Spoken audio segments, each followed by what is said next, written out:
Hi everyone, Sarah Griffiths here again with another episode of Becoming the Light from the Shadows of Abuse, our podcast where we interview amazing, incredible women who have endured past trauma and abuse, but have overcome the way it left them feeling. They've overcome what happened to them, and they are now being an inspiration and a light to other people, mostly other women, to show them what's possible and that your past doesn't define you and it doesn't have to have you stuck.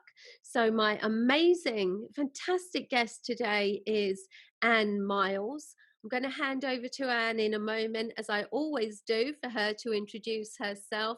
And just to let you know that in today's topic, we are going to be covering domestic abuse. So, hi, Anne. Thank you so much for joining us.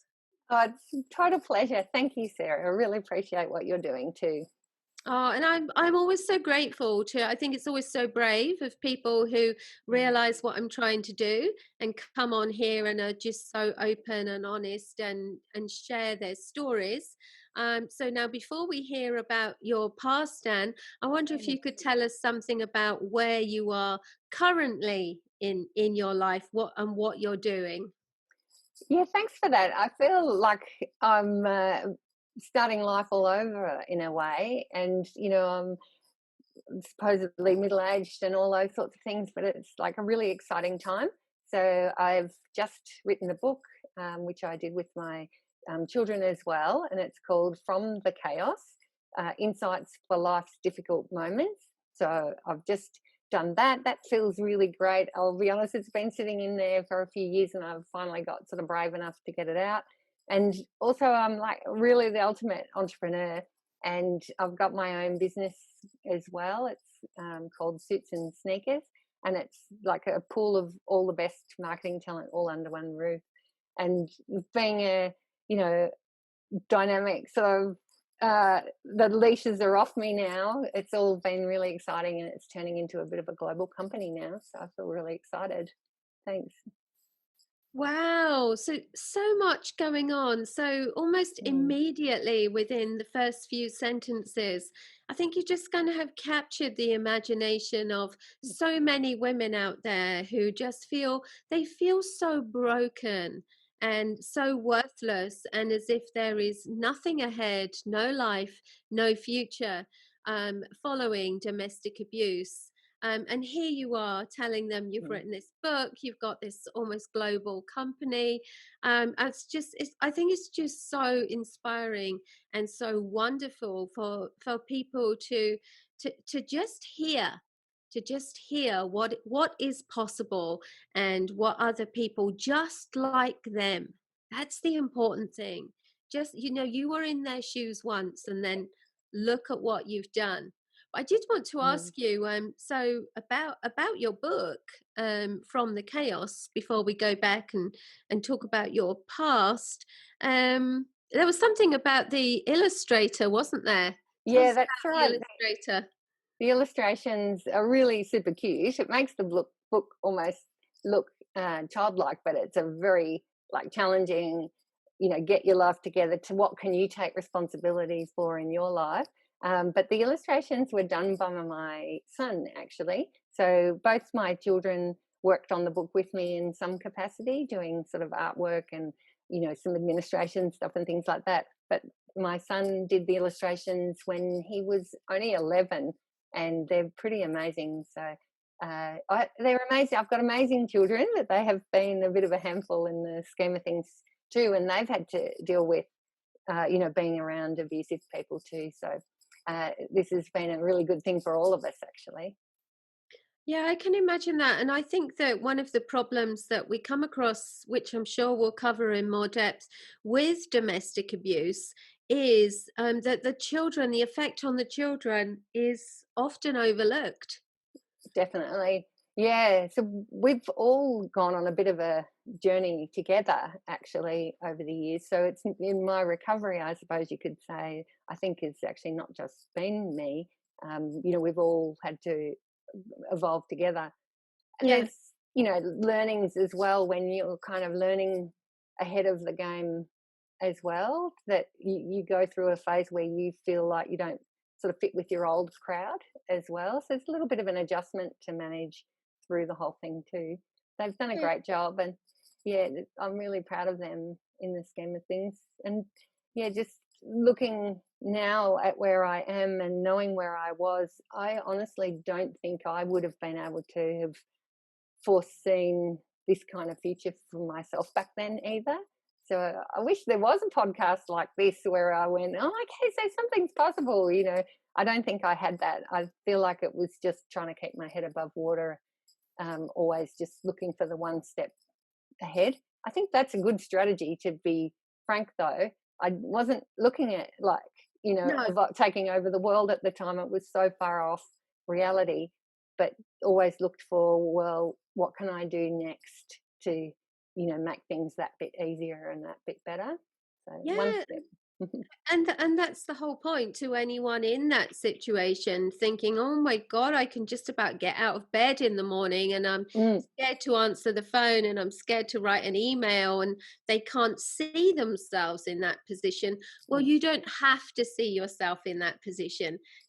That's 100 steps down the road, and this is about step mm. by step, but realizing that each step leads to another, and I it's, agree. Yeah. yeah.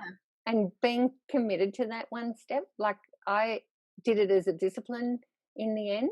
I found a good, um, well, it was actually a psychiatrist at the time who said one of the things that separates people from having a mental illness versus, I guess, neurotypical is forward motion. And Yes. so I committed then that I was going to do one thing to move my life forward every day, no matter what. And I feel over time, those tiny little things actually like get momentum, and They do. eventually you get a result. So I think that is great, and finding certain techniques that work for you, to help you get through is good. And knowing that you can see there is a path, and then it's just how to, and the commitment that you do then as a result, I think that's paid off. Yeah, and I think it's important to realize as well, as an individual, everyone, that you can only do what you can do with who you are Mm, at the time, what you know, what your experience is. mm, But as you said, as you focus on that forward motion, then who you are and what you know and what you understand and what you can do changes step by step. And then suddenly you are someone like you now, looking back and saying, wow, I couldn't have done this as the person I was then. I've literally become someone else. it And is that like that, yeah. and I that think that's that you've touched on the absolute core of what my book is about, actually. So ah, I really appreciate that, because I think there's a lot of the life coaching movement that's actually making people feel really bad, and making everyone think that the whole universe is available to you. You just have to manifest, or you just have to, trust it's going to happen. But not all of us have been dealt the same hand of cards. So there are some of us who've been weighed down by our circumstances, or by the people that we've ended up in relationships with, and all those sorts of things. And we don't have the same starting point. So no, my book is definitely about making the best of what you've got. And therefore there's a whole bunch of other things that come off it, like being grateful for what you do have. And also, when there's a lot of difficulty, how do you actually keep positive and enjoy the rest of your life when a lot of those traumas and difficulty will never go away? Like, I still have challenges with my children and mental illness in people close to me that will never go away, but we don't have to stress about it every single day. And now we know that it's going to be a bumpy ride, and we just try and make the best of what we've got in between. I think that's really what the book is all about, and the specific, like, how to, what questions you can ask of yourself to see things differently. Yeah, and it's very interesting what you said about being made to believe that everything is available to you, and everything is available to you, and you can be, do, and have anything that you want. But Mm, as you said, it's important where you start from mm, is is very, very important, and where we all start from is what we have been taught to believe about ourselves, or what we have mm, experienced and how it has left us feeling about ourselves. So if you come into this, or like start working with a life coach, let's say, and everything that you've been fed about yourself your whole life is amazing, and you're fed with in a way that gives you extreme self-confidence, self-belief, high mm, self-esteem, God, you're going to go running off at 100 miles an hour, because what you're hearing now is mm, only confirming what you've always been told. But if you come from the opposite of that, and you mm, have been led to believe that you are worthless, mm, that you don't deserve anything, and so you have no self-confidence and no self-esteem, well, you've got some hurdles to cross. It's not saying you yeah, can't, you mm, can, but you're in a different starting point.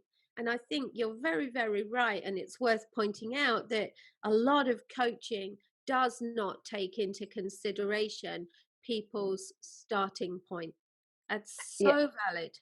I So also think that there's values and decisions that are in this mix as well. So valid. Hmm. there are a lot of life coaches who, you know, you can be a multimillionaire and you can do, you know, but the truth is that there are some of us also that make decisions and choices to put our focus in other areas because they're more Yes, important to us. yes. So I'm certainly not a multimillionaire or anything like that by a long shot, because I made decisions that I was going to put everything I had to back my children and even legal processes to protect them. So I made my choice to put that is where I would put my financial commitment, and going, you know, I'd do it again. Um, and, you know, now's the time I can grow and, you know, do that. But I may also come to decisions along the way where I've got to make a choice. Do I invest in, you know, marketing or getting an office in another country, or do I put it into support and services to help my children again?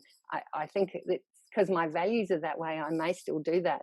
And I may never achieve the certain financial goals or other goals because my values don't align with that. So I think Right. life coaching world, they don't actually allow you to make certain decisions and step away from certain goals because, yeah, they don't factor in what's important. Maybe they're in a world where they just not experienced having people around you that need your financial support or time support. You know, some people won't have the aspiration to have a global company like I'm doing, and they'd be, you know, their values are more around, you know, being local or something like Mhm. that. So Yeah, absolutely. yeah, it's It's choice. what's real for you, what aligns with you, what resonates with you. Success, we have to understand, success looks different for everyone. Yeah, And the agree. most important thing is that people are allowed to just be authentic and genuine, and to just do what resonates with them. Yeah, I It's the only really, thing that will work.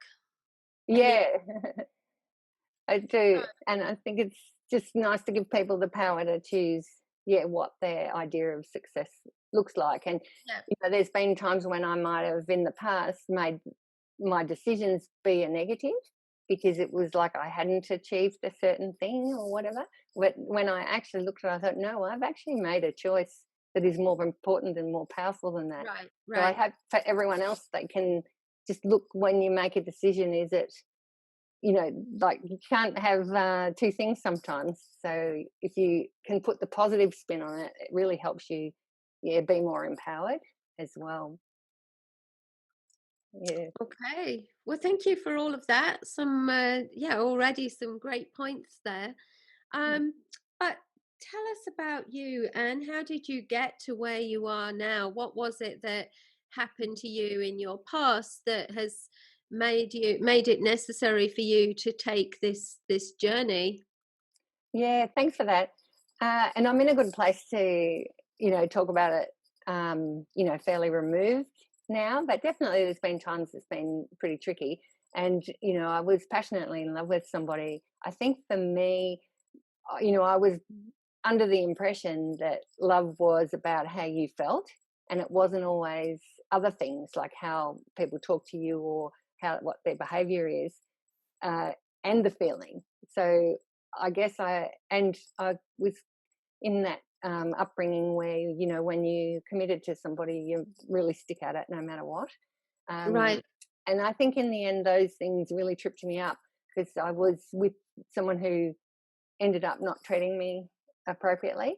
And, I've had my life threatened and my children's life threatened. And yeah, it's definitely in every kind of abuse from, yeah, physical, sexual, financial, emotional, verbal. Oh, God, what else is there? There's probably every single one of them.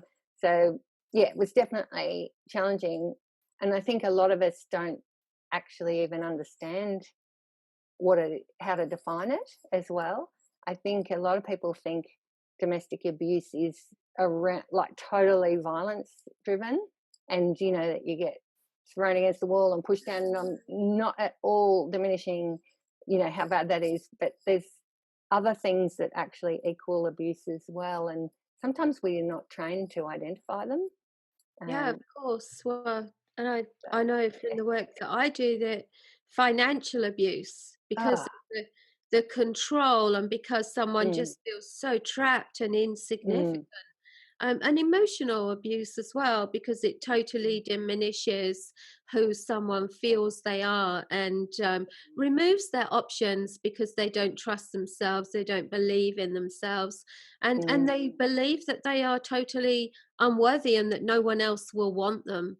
So yes, so very, very definitely mm, emotional and financial abuse, as you say, not really the way that we traditionally think about abuse, but maybe becoming more so. I think people are more aware, certainly, of emotional abuse because narcissism is being talked mm, about so much more, and we're starting to understand mm. how devastating that is in Yeah, someone's life. So all yeah. of the abuse that you suffered, was it all Mm. in an adult relationship, or was there anything in your childhood that led you? Because we know that we repeat patterns. So was there anything in your past that led you into that kind of relationship? It's funny, I think that in my situation, what actually happened was being brought up in an almost idyllic family environment. I lived on this lovely farm in a gorgeous Christian family.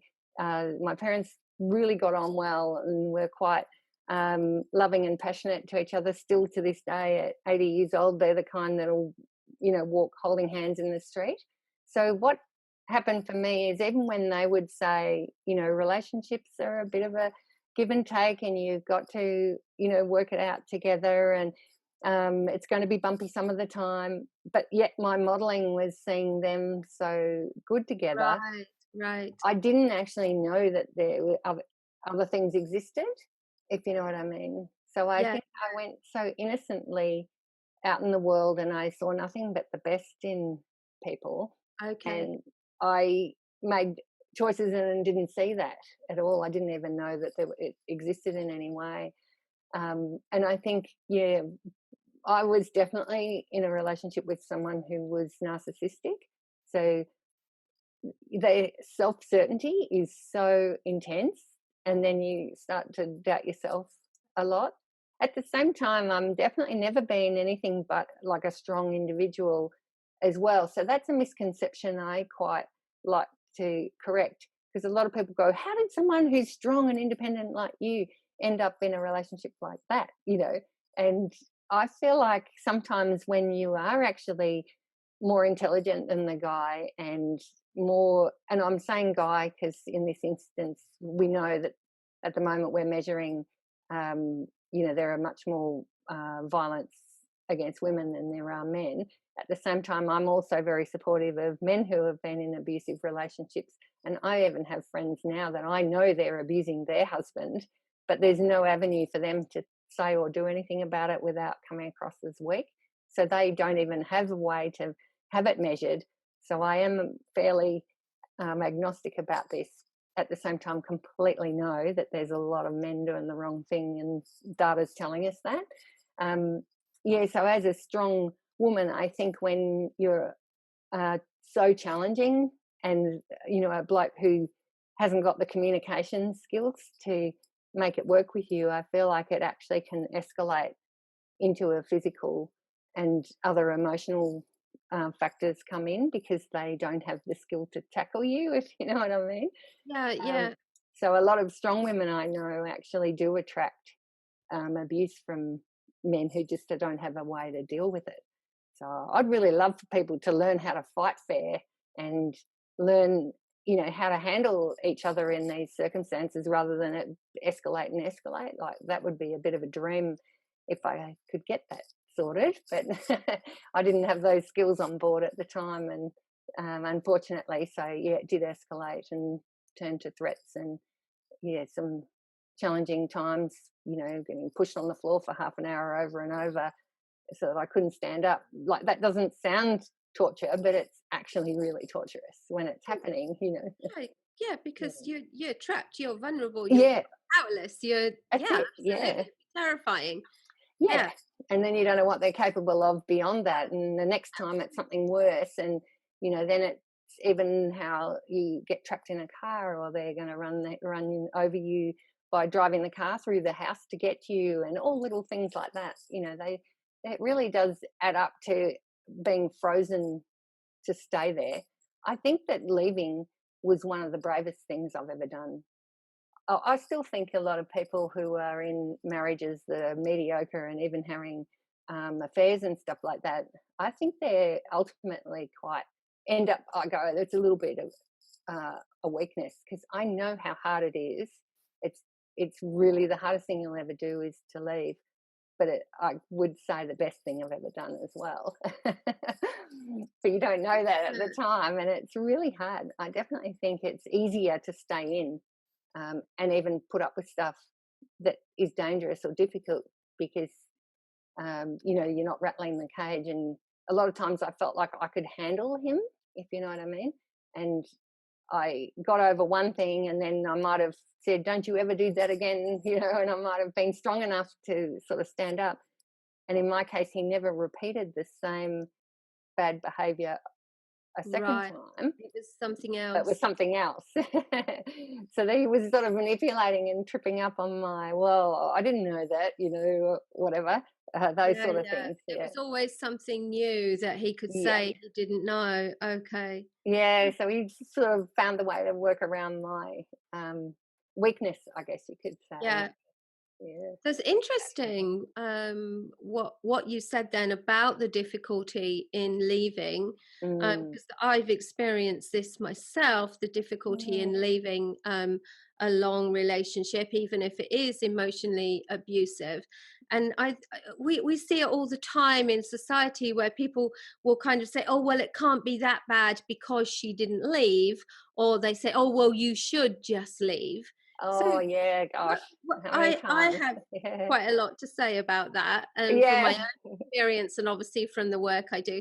But Mm. what would you say about that? About this Mm. this concept that people should just be able to leave. Why is it so hard to leave? And what should we be saying to people instead? Yeah, it is really challenging, because I think a lot of people don't realize that, then people are not like that all the time, right? So, even if it was 90% of your day, or 90% of your life in general, is pretty good. But then there's this 10% that just tips over into this other realm that is so not okay. So people don't understand that that's not like how it is every single day. I mean, I was very aware of measuring the amount at the end as a way to help me, like, put some real parameters around it. And Yeah, I had in my own mind that if the 80-20 rule was an acceptable rule, but at the same time, the 20% could never have, if it had anything abusive in it, then, that was enough to trigger have to leave. So where I'm going, do I stay or do I go? I didn't know how to judge it. Mhm. And because I had the feeling of love for him, because of the, a lot of the time that was good and the past that was good as well, it was just really hard to know. But I do think it was really powerful when you actually start to put like this measure on it, that 80-20 rule, and that the 20% should never have anything that's against the law or hurting you in any way. Right, right. And I'm not, like you just said before, how people interpret things differently. I would hate anyone that interpret that 20% having any kind of, put down or abuse of any sort in there. I mean, the 20% wasn't so great was you probably just, niggling over putting the rubbish out, or, you're in separate places and not quite got your head aligned or something. That's an appropriate 20%. So I felt like when I finally got that measure, I worked out there was only one day in a month where he wasn't actually abusing me. So And that's the or percentage was the wrong way round. yeah, it was the wrong way around. So I worked out when I counted up and went, that's actually one day a month is only under 5% good. Yeah. So I thought, okay. Then it made it really clear for me that I had to go. And then it was just a matter of, I guess, choreographing a way out. I don't think you can just up and go either. Um, Sometimes it's dangerous too, Yeah. and sometimes you just can't survive without it if you haven't got the money, or yeah, and if there's children involved or a house and property and all. It's a really is a big thing. So I think you do have to be careful. In fact, if you just upped and said I'm out of here, you could get yourself into quite a lot of trouble, and then potentially be tripped back in to coming back in as well. But yeah, I definitely think that misunderstanding about, just, well, why didn't you leave? Yeah. Oh Yeah. my God. It's so annoying when people say it, because it is actually really hard to go, and you have to be able to support yourself and your family, and, and survive the transition, because, at the moment when you're in difficulty, you have this fear that they're going to go even more berserk. I had a threat that if I left him, he would run over me. So I had to get brave enough to do it regardless of that threat. So Right. I had to put in place measures that could protect me as well. And I guess also what I wished I did, and I hope that other people, if they're in a position where it does get physical or like violent and threats of violence, involve the police and do it early. Because the problem is, if you think, oh, I'll be fine, I just coped with that myself, like I did, I was capable, I sort of figured it out. Oh, look, and I even was on the phone a couple of times. Oh, no, look, I'll manage, it's okay. I wish that I actually did involve the law and the system to help me, Mhm. because the first call you make is when the system starts. So Okay. if you've managed it by yourself all the way, and it gets to a point where you feel like you can hardly cope, that's their first trigger. So they're going to do nothing. So I Right. feel like say it as early as you possibly You can. can. And even if you're together, you can still have the police to mediate and to manage the process with you. I feel I that's my only regret, I guess, about the whole Right. thing, because it wasn't there to help me when I really needed it. Yeah, and I Anyway. think it's really helpful for women who are stuck, who are, because I think we're very harsh on ourselves, and like we criticize ourselves for not leaving. Mhm. And Mm. it's good to understand that there is emotion. It's not bad all the time, and That's it. unless it Mm. is. Yeah, Um, and it can be, yes. and but also, like, it's our life. You know, when you leave, you don't just leave a person. If you are expected to just leave, then you could be leaving your home, your Mm, business, your friends, your job, your whole environment, your kids, your pets, all of your things that give you some degree of certainty, mm, but it's like your whole life. I know for me, it was only a couple of years ago, I was thinking, well, why should I leave? Like, we emigrated. If I leave, I am leaving everything. And I am the one. My abuse was emotional, not physical. I'm the one being emotionally abused here, and I'm the one that has to walk away from everything. Yeah. And it's really, really hard because you feel as if you are literally losing your whole life. Yes, Whole life. I do You have agree. nothing. It's funny because I know myself, I identified my existence by so much of that material stuff and position in society, what suburbs I lived in, and all of those things. And I absolutely agree, it held me in there perhaps longer than it could. Like, even the idea of having a failed relationship, that was a really huge barrier for me above everything. I didn't want to be the one who couldn't make a relationship happen. But I always learn now it's like doing a dance, like the tango, right? So tangos take two people to Mm, dance in yeah, rhythm, right? yeah. And if one person is standing on your feet, biting your neck and banging on your, giving you a headbutt You while can't do you're the trying to tango. dance, there's no way that that's ever going to work. So you have to forgive yourself in the end and put some boundary around your own existence and stop trying to hold up people who are, yeah, really Yeah, hurting absolutely. you. We should probably touch on. I expect you've touched on this yourself as well, on the role of trauma bonding as well, which is very real, where our body actually. People, you can look this up. I don't make this stuff up. Just do a Google search, people, or watch one of my videos on YouTube. Trauma bonding is where the body actually, when we are in this cycle of abuse, where things go from good to bad, and we work through that cycle, and it has different stages. The body actually releases different chemicals and has different reactions at each stage, and we get addicted. Our body actually expects to go through that cycle, and this is why we find women leave really abusive men, and then they'll be saying, like, a few weeks later, well, why do I really, really miss all of this? And it's very, very helpful to understand that it's not the actual thing or the person that you miss. Your body is missing the chemical cycle. Yeah, I It's hadn't really actually, bizarre. I didn't actually know that it was quite like that, but I also have experienced it myself on another level too. And I feel that there's also that intensity of the makeup and the Absolutely. other Yeah. time, it's got a heightened sense of passion around it as well.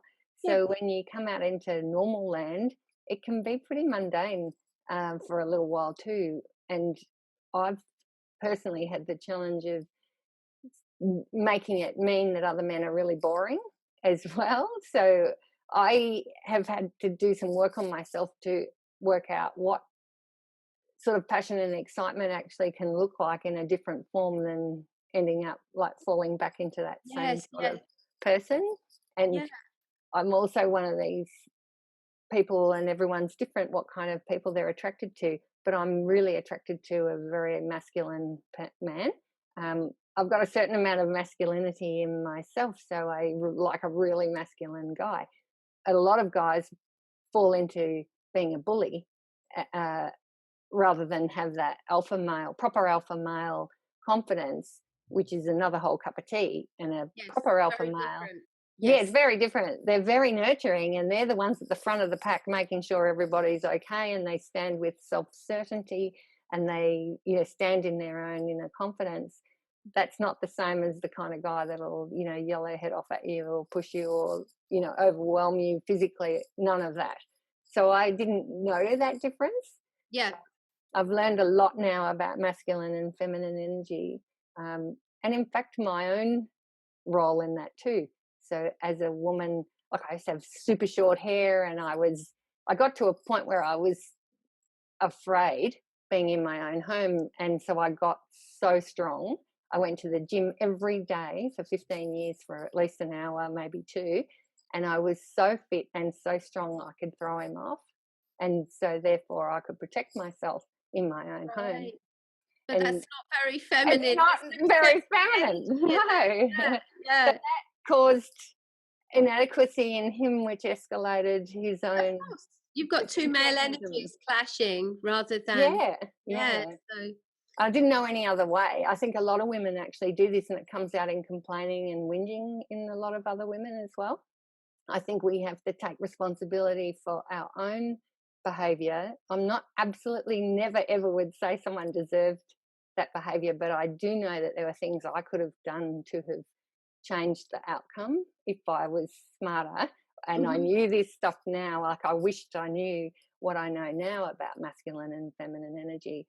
I might have been able to manage it a little bit more in the head of the moment, and even given him the skills to have fought with me a bit more uh, appropriately, you know. And and He didn't have it. this is really good, this whole thing about masculine and feminine energy, because it is so Mm, important, because as women we can affect how men react with us and to mm. us with our energy. And I'm going to put it in the show notes. I'm going to give people a link. I will put I actually wrote, because you've written a book, I've written a book, and one of my chapters is on masculine and feminine energy. So I Yeah. must put that in there, because I think a Uh, lot of people listening will go, masculine and feminine energy, what on earth are they talking about? And mm. it's so valid. So That's we'll have to, absolutely awesome. I'm going to find that myself, and I'll do a good share on it for you because I really believe in it. The background learning around masculine and feminine energy that I've followed is in NLP kind of neuro linguistic programming path. That, there's we've got certain energies and drivers that we have within us, and masculine and feminine energy is actually like a neurological makeup in the way that I've learned. And it's not necessarily gender aligned no, no, not at either, all. which is No. not for you. Yeah, awesome. But it is typically a masculine for men and Yeah. feminine for women, but But it we can be both either have way. aspects and traits of both. That's And it. we can, Yeah. and as women, we have to call on our masculine energy to do what we do, to Mhm, be in business and to have careers. We have to mhm. call on that, just being, achieving, focusing. And then we have to learn to step back, Yeah. step into being more vulnerable, more Mm. fun, more flirty, just being. And Yeah. letting men have their space to do the targets and the achieving, and to care for us, Yeah, give agree. them And, space. to like, I'm completely super capable. I'm one of these people. I've had a bench saw. I've been a farmer's daughter, and I have a bench saw. I've made my own decking and made wooden boxes and all sorts of stuff. My partner at the time, he wasn't very handy, so he was completely intimidated by those stereotypes. Like, Yes, yes. stereotypes for me is the root of all of these problems, because I think that we have these expectations around how we're supposed to act. And my partner, like, completely thought that I was supposed to be the housewife that doted on him 24/7, and it was all went his way. And he'd seen modeling like that in his family. Oh, I, and I'm like, oh my God. So my whole life is just to, cook you dinner and when you want it, and, do all the cleaning and all of the stuff. And if I wanted a career, I have to do that on top of everything. And he ended up having like 4 jobs to do: feed the cat, put the rubbish out, uh, supposed to be to do the dishes after dinner, but they ended up waiting till the next night sometimes, and then I'd have to wash them so I could cook. It drove me mad. And the other was wash the car. The car got washed, but that was it. So every single other thing in our life was just all landed on me. And I feel like that was completely driven by the stereotypes. And I'm a real oh, advocate for getting rid of stereotypes, and that, and I have a position on gender neutral um, marketing communication as well. So this is all stems back to this same thing. I feel like even, what we've learned in our families is what's right and wrong, comes through. absolutely. Yeah, Yeah, and it's not right, not we're right. we're all products of our upbringing. We're products of our experience, and I can Mm, so relate to what you are saying, because so many of the problems that we had in our relationship, my husband and I, were from that stereotypical. where he ended up wanting what his mum and dad had had. Um, and he said, I said, but I wasn't that when you met me. And Mhm. he said, no. So in the beginning, it was exciting because you were so different. But then I didn't know how to make that work ongoing. So Yeah. then he had to be really controlling to try and get me to be Mm. this vision that he had that I was never Mm. going to be. I No, just wasn't that. totally. It I was can so relate to it. It's oh this expectation. Yeah, I write about that a little bit, is where someone else's idea of what's right and wrong, and it's on steroids because yeah. there's a punishment if you're not that. If So you're it's not that, not just where we go, oh, that's very different to me. And, live and let live is an expression that I use a lot. Like, if we could all live and let live, we'd be fine and we'd all appreciate difference. yes. But when someone has an expectation that's so fixed and so hard about how you're meant to live and how perfectly How neat you the towels have to be in the bathroom every 5 seconds, like, do you remember that movie? If yeah, I wouldn't, sleeping with the enemy. yeah, Sleeping with the Enemy. Yeah. Oh my God. I would not recommend everybody watch that right away. It's a very big trigger warning. But at the same time, when you're out, that's You a can safe feel time it to when look. I looked back and went, oh my God, that's my life. Like, I was so blown away seeing that. And I'd hear his car coming, and had to have work done to stop the trigger of the sound of a particular car, like setting me off, because I'd go, shit, I'd it's not go done. around the house and make sure that things were just so. And I'm like, I'm not that much of an anxious person, but it got that way. It was just crazy. And straightening Yes, the that's towels, it. and oh, But like when if we can just leave people to be, then we experience the best of them, the best version yeah. of that person. And the Mm, people that aren't right for us, we can just walk away from and find someone who mm, is. But when we're trying to control, everyone misses out on the best of everyone else. And we just create this negative, toxic environment that is completely unnecessary, that no one wants or needs to be in. And it all comes from just not allowing people to be who they genuinely and authentically are. mm. Oh, what a great mission you're doing for the world here. If I just felt like it would be so nice when I was back where Mm, I was to have someone like you doing this, because I didn't have any role model ahead of me at the time that I could see.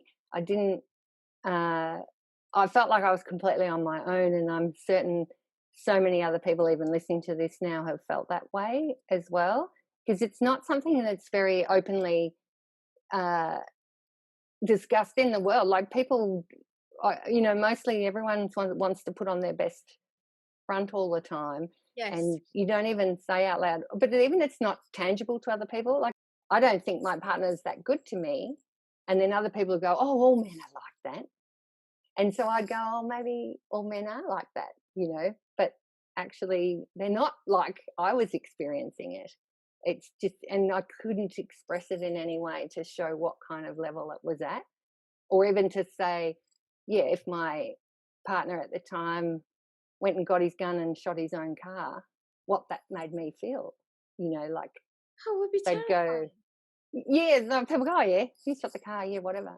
Or he shot his own brother when he was a kid. They think that, oh, yeah. But I'm going, no, do you know the extent of that is? Like, and you find that out Can after you you've imagine? married, Yeah, after you've been with someone, like, oh my God, it's terrifying. Yeah, yeah. and I've got this saying that I really like to use, and I like to work on the basis that there would be far less abuse if we could all tell our stories as we went along rather Yeah. than afterwards. Yeah. Imagine the first time someone, like the first time your husband physically abused you, and you're like with his family and a whole group of people at the table, and someone says, oh, so how are you? And Mm, instead of just covering it all up and say, yeah, we're fine, blah, and like going on about the kids or the holiday, if you actually sat there and said, well, you'll never believe what happened yesterday or last night or this yeah. week, or hey, Mm, what do you think of this? Can you help us with this? If you actually yeah, that's true. said if we Yeah, were able to just say things as they are rather than pretending and covering up, and there would be less abuse. that's Can you true. imagine that? Yeah. It's Yeah, and it's both all ways. covered up. Yeah. It's all taboo. It's all, let's all Mm. just pretend. That's right. Yeah, definitely. I agree. And the extent of it is just something other people can't really fathom, can they, until they're actually going through it themselves, I suppose. But yeah, wouldn't just imagine a world like that? That would be so lovely. Wouldn't it be Someone amazing? else go, at the same time, you do have to be careful. I think that, if you join support groups or you have that friend that, oh, how are you going? And, let me talk all about your troubles. And, oh, and they like kind of feed off Yeah, we want your resolution. difficulty. We don't, Yeah. And it's, how can you move forward? yeah, it's got If to you be get, positive and supportive, not, yeah, yeah, and trust that you are going to have the skills to get yourself out of it. And rather than try to fix as well, I feel like it's important to trust that they've got the skill. And if you've got ideas, then it's like, do you want to brainstorm some ideas? That would be a good approach. But to try and fix, or even just to leave people stuck into this, difficulty, I think that is a problem for everyone. I think yeah, you very can, much. that sort of help gets all bit mixed up as well. Yeah, definitely. So, Mm, do you have any advice for people? We've said about the difficulty of leaving an mm, abusive relationship. And I know that myself, I stayed for a very long time trying to make it work.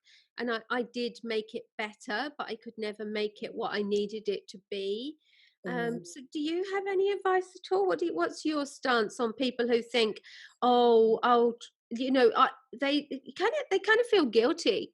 You have the situation where the other person makes you feel like you're the only person that they've got, or that their life is over without you, or Mm. various reasons that people Yeah, try and stay and want to make it work. I What's your agree. advice for people in that situation? Yeah, and I think there's a certain amount of time frame that it's good to give it your absolute everything to make it work. So I do encourage that, if you can make it work, great. At the same time, I want to put a big flag up. I'm not saying to anyone that, if it's your life is in danger or it's like really serious, physical violence, it'd have to be a safe way to work through this. But I do think there are ways to learn to fight fair. And I didn't have those skills on board, and neither did my partner back that time either. So I think that if we could learn how to fight safely and fair, so that the bloke in this instance feels like he's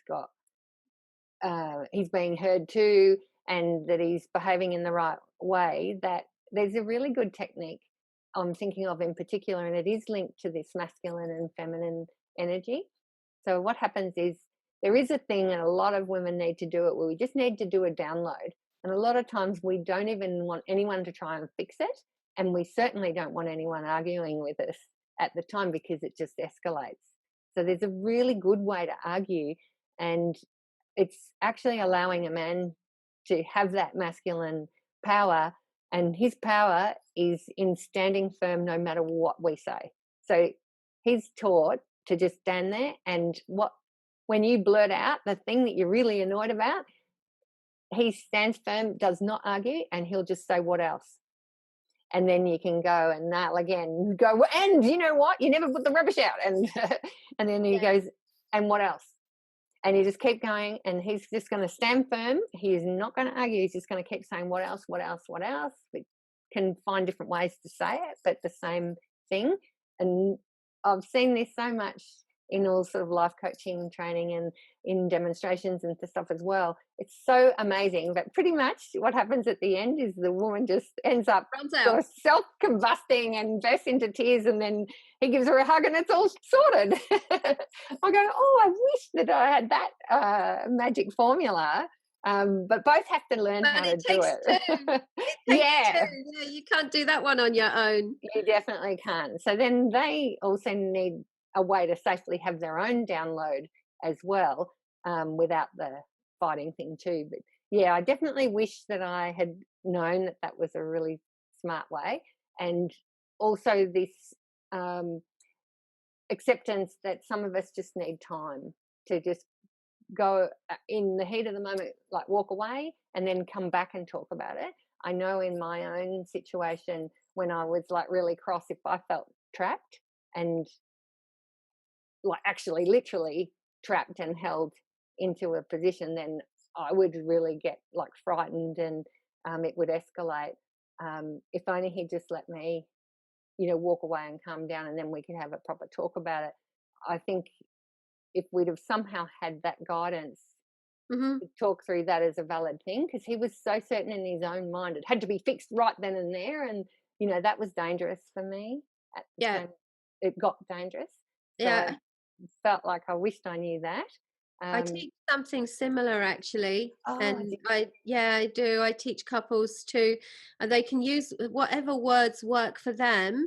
But it's when you are feeling overwhelmed and you're not going to be able to resolve anything anyway because you're just not thinking mm, straight.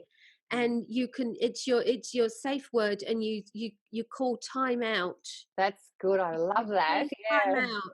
out. So you mm, agree, and you both know that no matter what the situation, if one of you calls time out, what yeah. they're saying is, we can't resolve this now. This is escalating for me. We Mm, need to stop. And you can come back to it. Sometimes it might just be 30 seconds, 10 minutes, 30 minutes, 24 hours, whatever, but it's mm, your safety, and it's out of respect for each other that you both acknowledge the mm, timeout or whatever phrase it is mm. whenever you use it. So that's Yeah, that's such good advice. I really wish that more people learned this, as they were young kids, even. Like, I yeah, feel I like if didn't I know it knew this either. earlier, I'd even teach my own children how to do this, just even when they were having their own disagreements or with friends or whatever. Like, it's so life changing to know that that's actually a fair thing. Like, when you're living with a narcissist, though, they don't see that any other way other than their own is No, valid. So you might not be able to convince them otherwise, unless there's some sort of system and authority bigger than you that can instill this. You might not get it through. But I think there are a lot of people that we and would reduce abuse. Yeah. the thing with a narcissist as well is, don't forget, everything has to be in their best interests. So maybe you could approach it that when I'm going to call time out, because when I need time out, it'll be because I can't address this in the best way for you. That's all right. So that it's You learn about to put it in their position. Yeah, them. that's actually Absolutely, really good it's advice. about Yeah. them. If you just give Yeah. me the time, you Mm. will get a better outcome. Yeah, I really All about 100% them. support that. Yeah, good for you. Nicely said. Thank you. Yeah. We go, No. where were you all Just those have years to ago? remember with narcissists that if we can make it all about them, that the Mm, benefit is for them, then we're likely to mm. get a more positive response. So, Yeah, that's true. And you can get them to learn that expression, happy wife, happy life. Wouldn't that be good if they actually could see your happiness is the key to theirs? They oh, they might can't be know. better, Yeah, but they absolutely. Yeah. yeah, how funny. Look, so it's clear, like, Anne, you've come such a long way from what you've dealt with here. So, um, and we said about people, women, when they're starting this journey and they can't see the way ahead. So what was it that helped you the most? What is it that has got you to where you are today? Obviously you've done some work, and you know how did you make all these Yeah. changes? Yeah, that's a super good question. I think absolutely I knew there was something better available, or like there had to be a way. I guess that belief in it, in the whole, I guess, belief in myself, luckily, was there. And I did live a whole philosophy that if I wanted my life to be easier, I had to get better at it. So I think Okay, nice. that commitment to learning, and like sitting above me here, there's so many certificates on the wall, I'll admit. And, people come and go, whoa. But I felt like I needed so much of the like re-education as a way for me to learn with more certainty around what was kind of right for me and what was right for, the rules of the world. I'll admit, when you're living with someone whose behavior is, their values are so different to yours, and even under the level of the law, it can get sort of confusing sometimes about what's like right and wrong, and grey and black and white. And like, I feel like when I first came out, it was like you can imagine an atom in a little box, jumping all around, and it was kept within a really tight, confined space. But if you took the box away, this atom just goes Oh, yeah. crazy everywhere.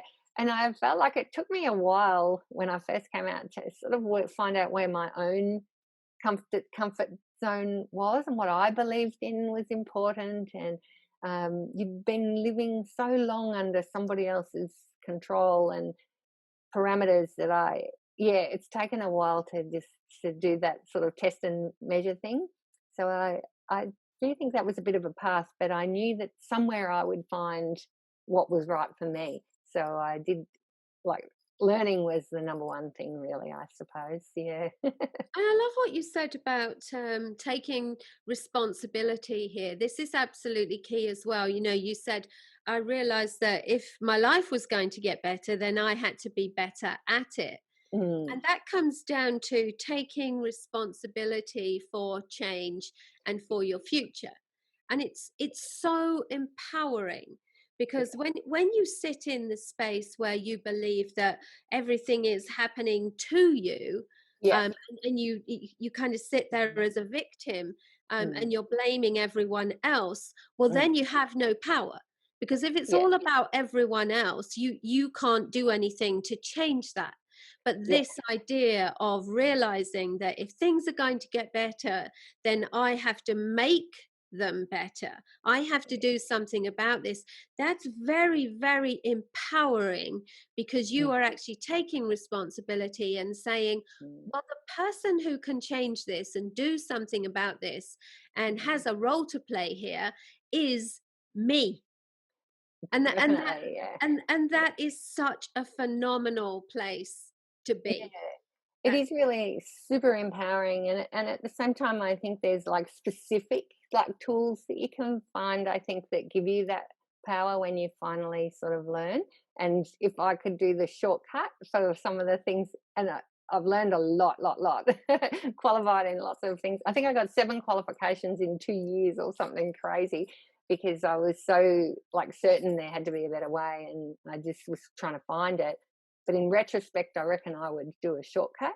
And number one for me was emotional freedom technique, EFT. So yeah, that's a so explain that to tapping people. technique. Yeah, the tapping. Yeah, it's like acupuncture, that you can just do on yourself. Like, I was completely lost faith in the normal sort of psychology pathway, and I felt actually that talking therapy actually pushed me into proper post-traumatic stress disorder trauma.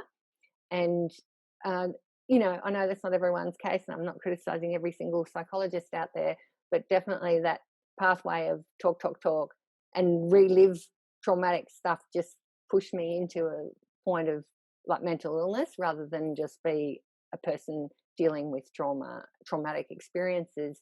It got to proper mental health problem.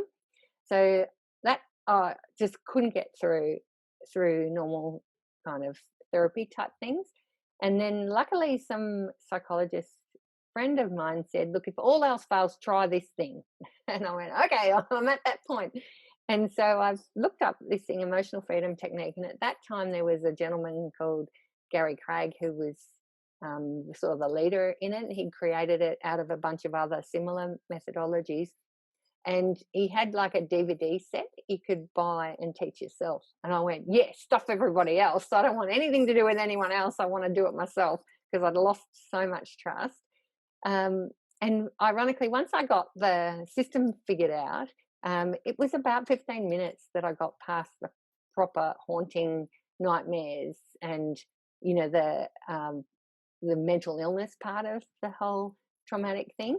And in 15 minutes, I just couldn't believe it. I thought, that is hardly real, surely.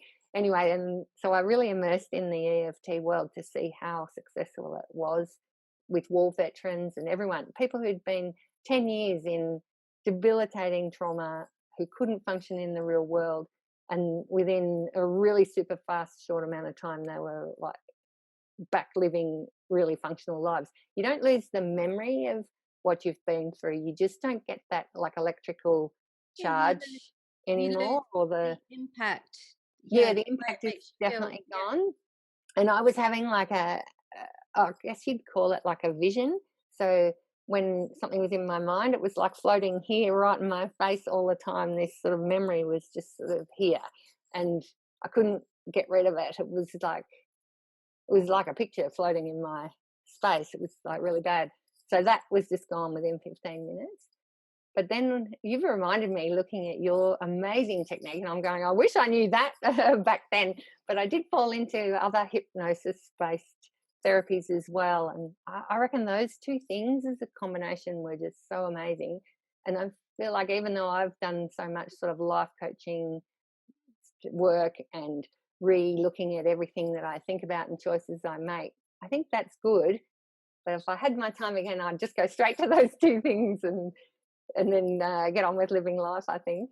Yeah, and obviously we're very much on the same page here with these holistic therapies, and you Mm, know, as you know, part of my mission is to bring the message out there to people so they understand that these are available, and I mean to get mainstream funding instead of all this talk therapy, which is amazing. It has a place for sure for certain things, but not for these deep-seated emotional traumas.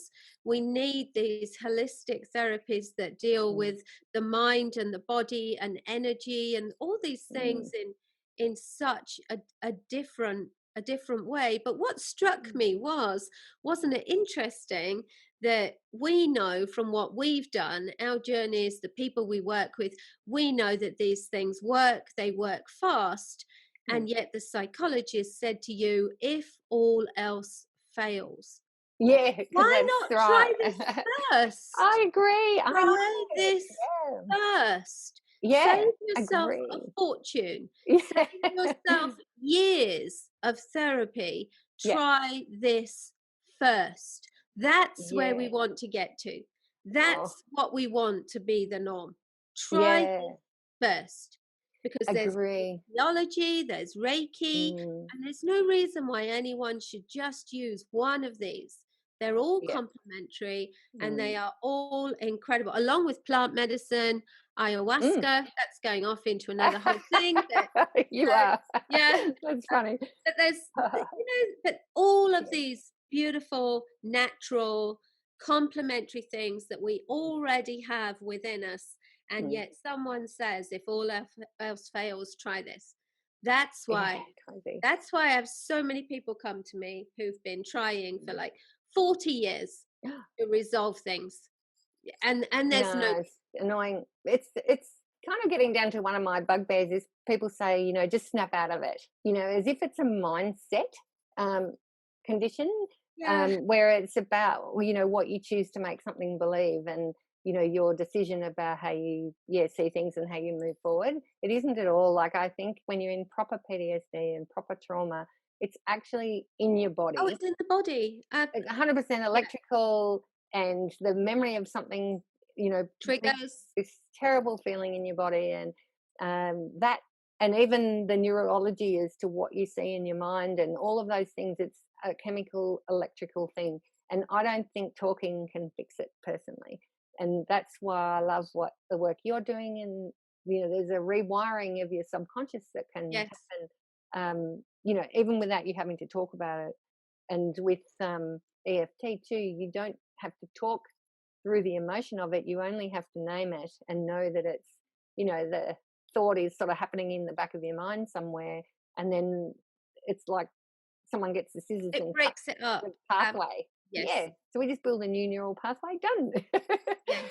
It, And it can be quick, or it can be there can be multiple aspects to trauma for us. And I'll admit, I thought that I was doing a really great job and sort of through it all. And then there was something someone said to me, and it was like a lover I had at the time who was wonderful otherwise, and he just said something and kind of thought it would introduce me to somebody else or whatever. And I remember making that be like such a big thing, and it just like the alarm went off, and I turned, really snapped at him and told him never to call me again. And afterwards I went, what happened there? Why did that happen? Is And that when I yeah. actually thought about it, it was triggering something I thought was dealt with, but it still popped its head up. That was 20 years later. Uh, so that was, yeah, oh, it wasn't quite 20 years, but yeah, a long time later. And it was definitely so unexpected, but I had to deal with that and accept. If you're in a longer term with a relationship with someone, you can say, look, if I ever sort of spin out, sometimes it's not It about this, and help them learn how to manage you in those moments, I think. and to know that it's not them. That's right, it's It not them. wasn't Yeah, them. it wasn't them. Yes, Yeah. it's your crazy past showing its head. Yeah, that's right. We go, oh, sorry. And but anyway, they do. So I guess it's nice for people to know that it's not like one day you're going to snap out of everything. And even with the best treatments, Yeah, no, it's a it process. changes you forever. And some of it's good, a good change. Um, like I was talking about that the other day, I have a bunch of lovely girlfriends in my life. There's one in particular that really wants me to live a more traditional life now. And so her idea of my success is if I'm married and I've got a nice little house and, we're all having dinner together as a family or whatever. That And stereotype, yeah. yeah, it's that stereotype. And I think she can't look at me with anything other than thinking that I'm like failing in some way or broken. And like I do say to her, like, once popcorn's popped, there's no going back. So it's not like I can all of a sudden will go back to the person I was before all of this happened. At the same time, there's a lot of things I don't want to be still happening. So I deal with those as a thing. But now one of the consequences of what I've been through is I'm so determined to be very independent and very, building this global company, and that's my focus. I have men in my life in a certain way that I want them in my life, and I don't see myself ever getting married again and being the sort of person who's going to sit and watch telly every night. No chance. I don't think I could ever see that, and it probably even makes me feel suffocated and a little bit anxious. So I have a choice now. Do I want to fix that, or do I want to embrace this other life that I'm pursuing now? So I'm choosing to not deal with that, because I go, you know what, I actually want to be that person that's, traveling all around the world and, building this global company. So I don't Yeah, see it doesn't myself doing the other now, doesn't sound to me like there's anything to fix. You're that's just being it. you're just being totally true and congruous to who you Mm. have discovered you really are and what you want Yeah. for yourself now. And I So, might never have been that. Like, even as a young kid, my only dream in life was to have a lovely family and be happy as a family, yes, right? And yes. I'm so nothing like that now. I might never have been it if it hadn't have been for this, but it doesn't mean that all change is bad. So we can choose to fix, or we can choose to embrace. So I'm Yeah, embracing. absolutely. Yeah. Certainly see it as a positive thing. I wouldn't Mm. be doing the work that I'm doing now if I hadn't been through what I've been through. That is True. Yeah. absolutely certain. I know that Yeah. for sure. But Yeah. I like myself much better now. Yeah. No, Same. I I'm totally much more connected to myself and much more agree. aware of who I am and what's right for me. Yeah. And the fact that I don't need to be nice to everyone all the time Yeah. and to deny who I Mm. am, deny my happiness, what's right Mm. for me, just to Yeah. please other people. I have to actually Mm. be true to myself, and then Yes. that will resonate with the right people, and they're the I only ones that really matter. I totally love everything about that. It's so empowering, and definitely even in my business, I've become getting this reputation for being called the marketing police.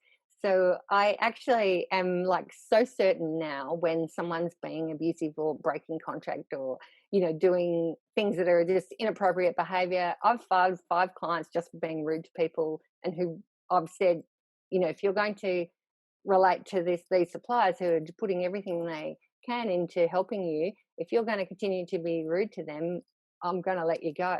And so I've got this quite firm boundary. Of course, you can be nice about it, but I've got a very firm boundary now about all of this, and I feel like I'm protecting a whole lot of other people now because of it. So I'm quite empowered by what I've learned now, and like there's no getting past it. You don't. I don't have to be abusive or anything, but I'm like absolutely got a firm boundary now about, and I have contracts and rules and everything to keep them all on track. So Uh, you do good stuff with it if you want to, yeah. and that is the beauty of being confident in yourself and who you are. You do establish really, really strong boundaries based on your values and what's right for you, Yeah. without worrying about upsetting other people. And oh, is that what they Mm. want? Is that what's right for them? Well, leave Mm. them to sort out what's right for them. You sort out what's right for you know. Very good advice. Oh, I love what you're doing with this podcast. That's so nice. Oh, thank I'm you. going to have to listen to a lot of them now, a lot more of them. Well, we've got a lot more coming out. So we've only done Awesome. series one, only started a couple of months ago. So yeah, and it was COVID, Mm. really. I don't, because my business is global, but somehow with COVID, I just thought, oh, I'm going to have a bit more time now. That didn't happen, but I'm going to have more time. I know what, I'll start that podcast that I've been talking about. And it really came out of that. And it was a couple of weeks in, I realized how much work it was. And I went, why did I think I was going to have more time? But anyway, it happened. It was the catalyst. And yeah, it is a great way of showing women, because obviously we just deal with so many aspects of abuse, of illness, of overcoming so many things, and just showing people that there is a way. There is a way through everything, and there is someone ahead of you who has done it and can not show you the way, because everyone's way and journey will be different, but can show you what's possible. So Something is possible beyond what you're currently oh, stuck yeah, in, that's for absolutely. sure. Yeah. Yeah, we'll So all have well, our different way. Mm. we could obviously talk forever, and we might have to Yeah. split this into two episodes. Otherwise, people are going to be wondering how long they're going to have to listen for. So, but so while we wrap this up, is there any final words? You've already shared so many gems, but what would you anything you'd really like to say to people who find themselves in abusive Mm. situations and feel stuck and as if there's no hope ahead, or what would you Yeah. say? There's so much to say. I think ultimately the number one thing is that you do have more available to you to make things better. And I think some of it for some people might be to make it work in their relationship they're actually in, with lots of warning, warning, warning when I say that. So I'm not ever saying anyone should stay if they're in danger or anything like that. And potentially if you're with a narcissist, maybe it's not workable. But I do think if you can learn new ways to fight, and as a woman, I wished I knew that I had more control over protecting myself by my own behavior and sort of teaching fair ways to fight and stuff like that. I might have. At the same time, there's only so much you can do, and I'd never encourage people to stay beyond a certain amount. That 80-20 rule, I think, was kind of a good proper measure. And then it's like from that world, knowing to step forward, I wish that I knew that I could those couple of techniques that for me, the EFT was amazing. But the work that you do, if I feel like I had that really early, it took me a while to find all of that. I'd bring Mm, that up faster. And even if you do want to continue with the traditional medical kind of process, because that's what the systems they're giving you, I would absolutely do this at the start on top of that. And I feel like I would have had my own life back so much quicker. yeah, So that yeah. would be the number 100%. I would encourage that. And I guess, yeah, just like you always say, there's your own hope is ahead. It doesn't have to be, like aiming for the stars, but, if you aim for the stars and you get the moon, that's actually pretty good too. Yeah, exactly. Yeah. So Oh, thank you. Thank you so much for everything that you've shared, for being such an inspiration, and for, yeah, for doing and achieving so much. And I know we've got your book from the chaos. And we'll put the link into that, and links to Thank you you. as well, because obviously a lot of what you're doing is designed to support people who have PTSD.